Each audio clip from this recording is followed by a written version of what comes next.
YSR Congress party ఇవాళకి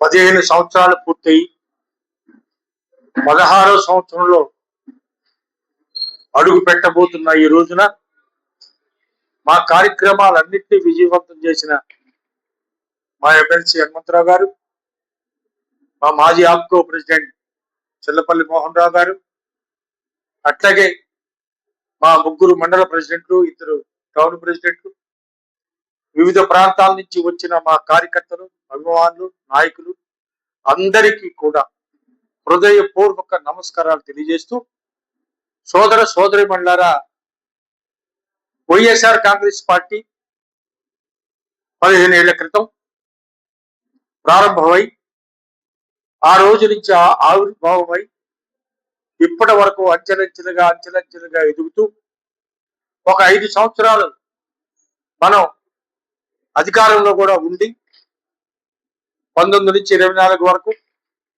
ప్రజలకి సంక్షేమం అంటే ఏంటో, సంక్షేమ ఫలాల వల్ల పేద బడుగు బలహీన వర్గాల వాళ్ళ జీవితాల్లో ఏ విధమైన మార్పు వస్తుందో, ఆ మార్పు భావి తరాలకు ఏ విధంగా ఉపయోగపడుతుందో ఇవన్నీ కూడా చేసి చూపించిన మహానుభావుడు జగన్మోహన్ రెడ్డి గారు. అసలు ఈ సంక్షేమ కార్యక్రమాన్ని వివిధ రూపాల్లో భారీ ఎత్తున స్టార్ట్ చేసిన స్వర్గీయ మా వైఎస్ రాజశేఖర రెడ్డి గారి నుంచి ప్రారంభమైంది. ఫీజు రియంబర్స్మెంట్ కానీ, ఆరోగ్యశ్రీ కానీ, ఉచిత కరెంటు కానీ, డోక్రా మహిళలకు పావలా వడ్డీతో సహా అలాంటి గొప్ప కార్యక్రమాలు చేపట్టాడు. కాబట్టి మా మహానాయకుడు కొడుకైన మా జగన్మోహన్ రెడ్డి గారు కూడా మా నాన్నగారు చేసినట్టుగా నీకు కూడా సంక్షేమ పథకాలు చేయాలి, పేదలందరికీ కూడా మంచి కార్యక్రమాలు చేపట్టాలనే ఉద్దేశం చేతే ఒక ఆలోచన.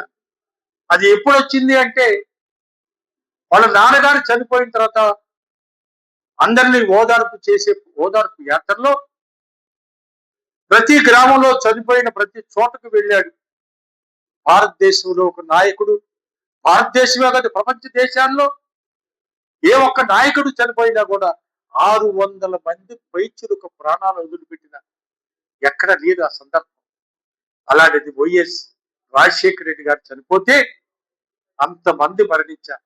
వాళ్ళందరూ ఇళ్ళకెళ్ళి మా నాయకుడు జగన్మోహన్ రెడ్డి గారు ఓదార్పు చేశారు. ఓదార్పు చేస్తున్న సందర్భంలో ప్రతి ఇంట్లో వాళ్ళ నాన్నగారి ఫోటో చూసి చలించిపోయి, దాని నాన్నగారు ప్రవేశపెట్టిన ఈ కార్యక్రమాల వల్లే కదా ప్రజలందరూ గుండెల్లో కూడా ఒక దేవుళ్ళగా గుడి కట్టుకుని ఉన్నారు. మా నాన్నగారు చేసిన దానికంటే ఇంకో 2 అడుగులు ముందుకేసి నేను ఇంకా మంచి కార్యక్రమాలు చేపట్టాలనే ఉద్దేశం చేతే ఆయన పాదయాత్ర, తర్వాత పార్టీ ఆవిర్భావం, జనంలోకి వెళ్ళటం, రాజ్యాధికారం రావడం 19 నుంచి 24 వరకు, తర్వాత కొన్ని అనివార్య కారణాలు, ఎన్నో కారణాల వల్ల మేము ఓడిపోవటం, ప్రస్తుతం ఇప్పుడు కూటమి ప్రభుత్వం అధికారంలో ఉండడం. ఈ కూటమి ప్రభుత్వం